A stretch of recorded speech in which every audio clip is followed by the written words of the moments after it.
UDF-നോട് അടുക്കാനുള്ള KTDC chairman PK ശശിയുടെ നീക്കം നിരീക്ഷിക്കാൻ CPIM സംസ്ഥാന നേതൃത്വം. PK ശശിയുടെ രാഷ്ട്രീയ നീക്കങ്ങളെക്കുറിച്ചുള്ള വിശദമായ വിവരങ്ങൾ പാലക്കാട് ജില്ലാ നേതൃത്വം കൈമാറിയിട്ടുണ്ട്. PK ശശിയെ കോൺഗ്രസിലേക്ക് ക്ഷണിച്ച VK Sreekandan MP സ്വപ്നലോകത്തെ ബാലഭാസ്കരനെന്ന് CPIM Palakkad ജില്ലാ സെക്രട്ടറി EN സുരേഷ് ബാബു പരിഹസിച്ചു.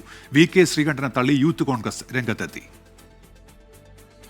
നിയമസഭാ തെരഞ്ഞെടുപ്പ് ലക്ഷ്യം വെച്ച് പാർട്ടിയെ സമ്മർദ്ദത്തിലാക്കാനാണ് PK ശശിയുടെ ശ്രമമെന്നാണ് CPIM-ന്റെ വിലയിരുത്തൽ.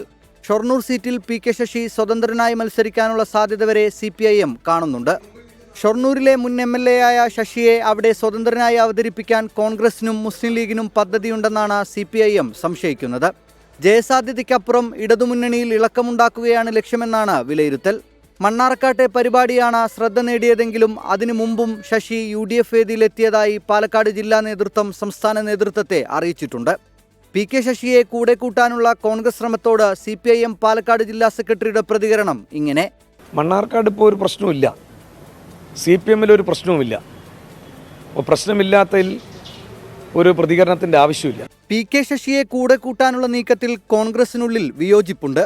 സ്ത്രീകളെ അപമാനിച്ചവർക്ക് ഒളിക്കാനുള്ള ഒളിത്താവളമല്ല കോൺഗ്രസ് എന്ന് യൂത്ത് കോൺഗ്രസ് സംസ്ഥാന ജനറൽ സെക്രട്ടറി VP ദുൽകിഫിൽ ഫേസ്ബുക്കിൽ കുറിച്ചു.